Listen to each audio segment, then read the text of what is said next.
Bonjour les amis. Je vais commencer par un poème. J'ai appelé ça le chat Pacha. En fait, j'ai croisé un chat, il s'appelait Pacha. Ça m'a donné l'idée de ce poème. Un jour, j'ai vu pacher un chat, il s'appelait Pacha. J'ai dit tout, mais Pacha. Un chat peut pas s'appeler Pacha, sinon je ne serais pas un chat. Mais tiens, j'ai peut-être un chien. Et si le chien s'appelle Bastien, on n'est pas sorti de l'auberge.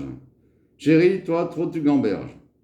Chat, chien, un chat chassé sans son chien, et avec son chat, c'est bien. Pour voir ça, je paierais cher. Bon, allez, c'est un peu débile. Là, je vais vous parler d'un homme qui s'appelle Jean-Pierre Clarisse de Florian, qui est né le 6 mars 1755 à Sauve. Sauve, c'est un village pas très loin de Sommières, dans le Gard, et village médiéval. Et Jean-Pierre Clarisse de Florian, c'est un dramaturge, un romancier, un poète et fabuliste. Et il a écrit des fables, c'est presque l'équivalent de Jean de La Fontaine. Il a fait 117 fables, et c'est juste génial. Et Voltaire, c'était son grand-père, son grand-oncle par alliance. Et j'ai rencontré donc un copain qui s'appelle Daniel, qui est un spécialiste de Jean-Pierre Clarisse de Florian. Non seulement il est spécialiste, mais c'est aussi un ingénieur IGN, honoré. Il a 84 ans, il s'occupe de la Fondation du patrimoine, il s'occupe des fouilles archéologiques à Sauve, il est marionnettiste, etc. Et c'est quelqu'un qui est juste passionnant. Et on s'est vu tout à l'heure et on va peut-être mettre en marionnette une des fables de Florian. Alors je vais vous lire la fable. Ça s'appelle Le mulet et le chien tourne-broche. Alors le chien tourne-broche, c'est un chien qui fait tourner la broche dans une maison. Alors ça commence comme ça. Ne présumons pas trop de notre vain savoir et n'entreprenons rien au-dessus de nos forces. Les succès sont souvent de trompeuses amorces qui, dans le piège, nous font choir. Laridon fut un chien de ceux qu'à la cuisine on met dans une certaine machine qui tourne sous leurs pieds et fait tourner ainsi le rôti. Caressé des valets pour faire cet ouvrage, Laridon se croyait un très grand personnage. Certains jours qu'il se promenait, il aperçoit dans la campagne un cylindre de bois qu'une roue accompagne, et qu'un pauvre mulet, avec sa peine, tournait. Laridon court et s'en approche, c'était un puits à roues, et le chien, ignorant, le prit pour un grand tourne-broche. Il voit le mulet haletant. « Qu'est-ce donc, dit le chien, qu'avez-vous, mon confrère? Pour si peu vous semblez souffrir. Allons, consolez-vous. Pour vous faire plaisir, je veux 1 heure ou 2 fournir votre carrière. » Notre malin mulet ne s'y refuse pas, et Laridon mit à sa place. Tire, pousse, travaille et s'escrime et se lasse, mais ne peut avancer un pas. Lors, sans lui faire de reproche, « Ami, dit le mulet, ceci doit avertir que quand on n'est qu'un tourne-broche, de sa cuisine, il ne faut pas sortir. » Voilà, alors je ne sais pas si vous avez compris le sens.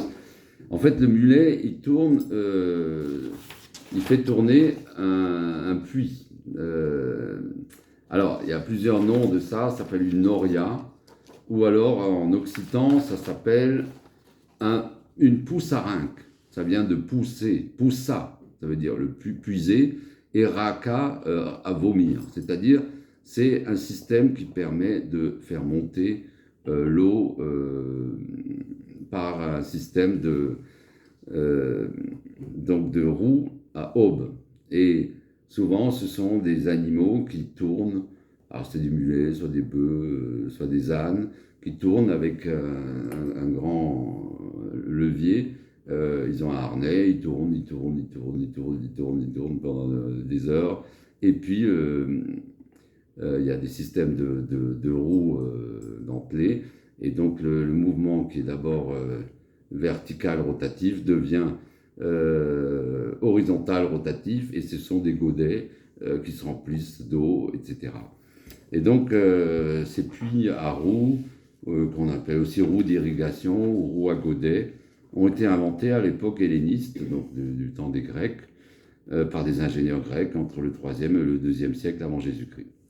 Et voilà, donc ce mulet, il tournait, et le chien, qui est un tourne-broche, qui ne fait que tourner une broche dans une maison, le voit et lui dit copain, pourquoi c'est tellement dur, je vais prendre ta place. Et donc le chien, il n'a pas arrivé à faire un pas.